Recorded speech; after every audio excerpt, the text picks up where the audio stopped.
Well, howdy. I'm Neo Scooby, and this is my Ultimate Iron Man series, where monsters are locked until death assigns me to harvest their souls. I receive random tasks from a spreadsheet containing every monster in Gilenor, spread across 6 different tiers. My goal? To kill every monster and obtain the ultimate weapon for a Reaper. Last time we got 30 range and cooking to finish up big chompy bird hunting, and today we are starting off by killing a monk. And as an ex-Catholic, I have no problem with this. An easy task from the initiate tier, which most of them are pretty easy. Next up, let's see we've got... Oh, a barbarian. We may call these people barbarous in respect to the rules of reason, but not in respect to ourselves, who in all sorts of barbarity exceed them. Thanks for that, Montaigne. Barbarity truly is in the eye of the beholder. And then we got ourselves a thief, and these NPCs have incredible fashionscape. Like, look at that cape and hood combo. The only thing they're thieving is my heart. A thug means that we had to go into the wilderness. Well, sort of. I'm not actually sure if this tile is even in the wilderness, but in any case, thugs have a pretty interesting drop table, so I'm happy to have them unlocked now. And pretty on theme between thieves and thugs.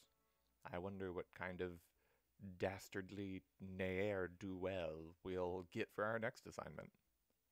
Oh, well, not quite on theme, but I think while I'm down here, I'm just going to go ahead and run through and pick up the Mossy Key. It's a little bit dangerous, but one of the things I'm enjoying most about this series is just all the stupid shit I have to do, and it actually reminds me a lot of exactly how I played the game when I first started when I was 8 years old.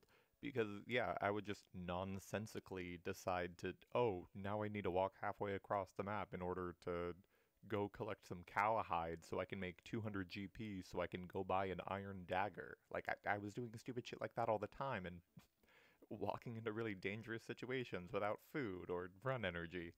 And it's just been a really nostalgic experience, and even though some of it can get pretty annoying, I really haven't felt this kind of nostalgia since Old School first came out. Now the key... Oh, nope. Okay, we gotta get out of here. This is bad. Alright, we'll take a pass on the brass key and hopefully come back for it later. And for now, we'll just walk on down to Falador and kill the door is locked.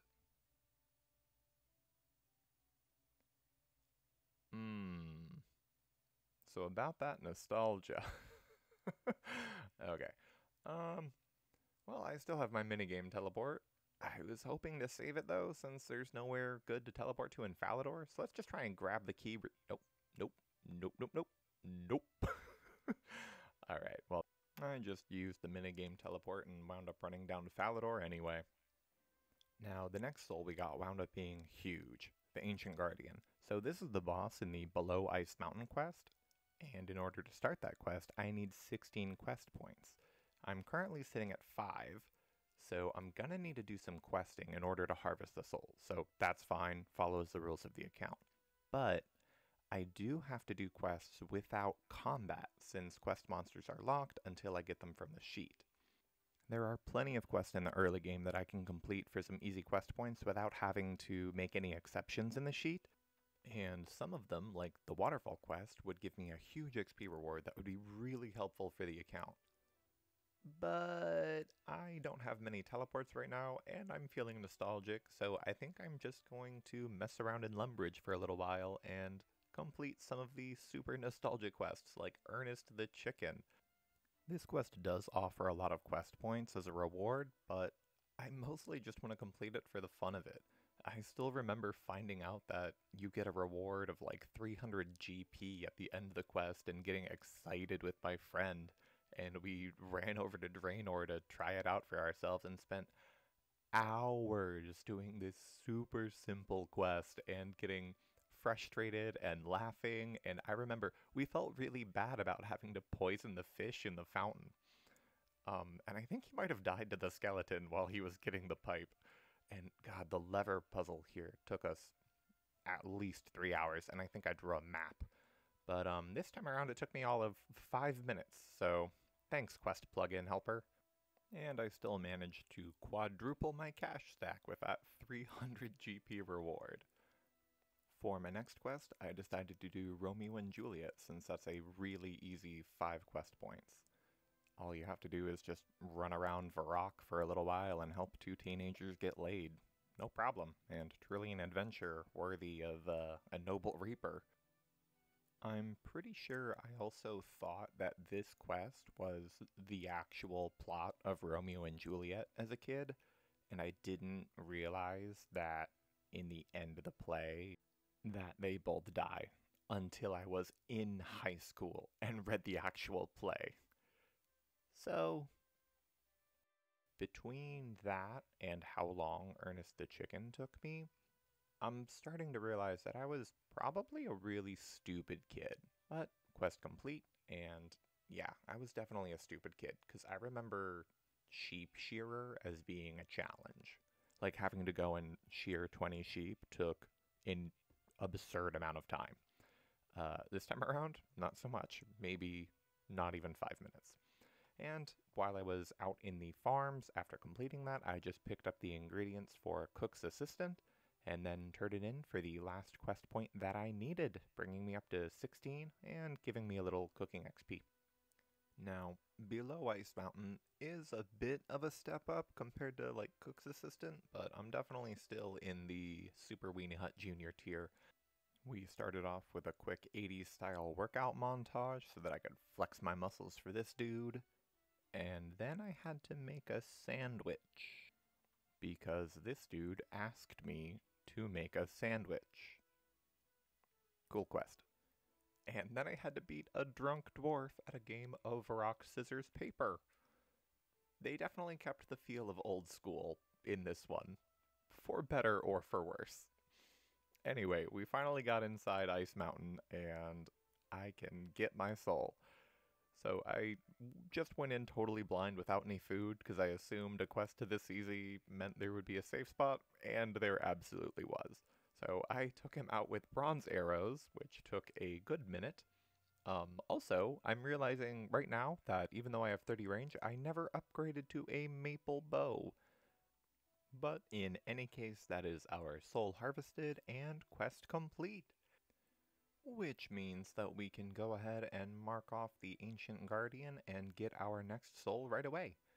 For the Watchmen, we took the minigame teleport to Castle Wars and ran to Yanil, only to realize that I need 18 agility in order to get to the area with the Watchmen. So I just waited until my home teleport was back, and then I trained up from 10 agility all the way up to 20, just so that I would have access to the next rooftop course. I ran all the way back from Castle Wars and took out the Watchmen. No problem at all. For the next task, I had a ram, so just hopped right back where I did sheep shearer and took that out real fast. Next up, I had a spider, and again, no problem at all. Not even a giant spider, just a spider. Originally, I put Johnny the Beard on here thinking that I would have to do the Shield of Erev quest, but apparently he's just free game. Now it's time for some revenge. Hey, how about that? Little throwback to episode 1 for the long-time watchers. Hey, look at that. Yeah. Good. That felt good. All right. Before I ran over to Barbarian Village, I decided to trade out my air staff for a fire staff, which I should have bought in the first place. Minotaur Unlocked is awesome because they have a really useful drop table for the early game, especially with iron arrows and rune essence. After that, we got a black unicorn, which meant that we were heading back into the wilderness, since I'm just not going to walk all the way to Relica right now. Sounds like a pain in the ass. Plus, the minigame teleport to Last Man Standing is totally overpowered in the early game. Just what a fantastic hub, and I had no idea that that was even a minigame teleport option until starting this account. In any case, anytime I go into the wilderness, I think I'll just record the entire experience in case anything happens. So usually it'll probably be boring, but who knows, maybe one of these days the account will be completely ruined. For now though, at combat level 22, I shouldn't have any issues out here. And while I didn't run into any issues out here, I did run into a fashionscape upgrade. And after a quick shopping trip, I got lured into a slightly deeper level of the wilderness by the unicorn. But fortunately, there was no clan of unicorn PKers, and I got a looting bag out of the deal, so overall, pretty great trip into the wildy.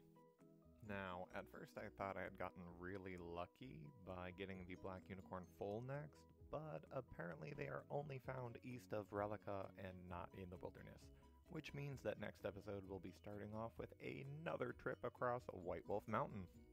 This episode we did see some amazing progress, getting up to 33 souls, gaining 10 agility levels, and a whole bunch of quest points. Next time I'm going to be doing my best to get out of the Initiate tier as fast as I can. Thank you for watching. This has been Ultimate Reaper.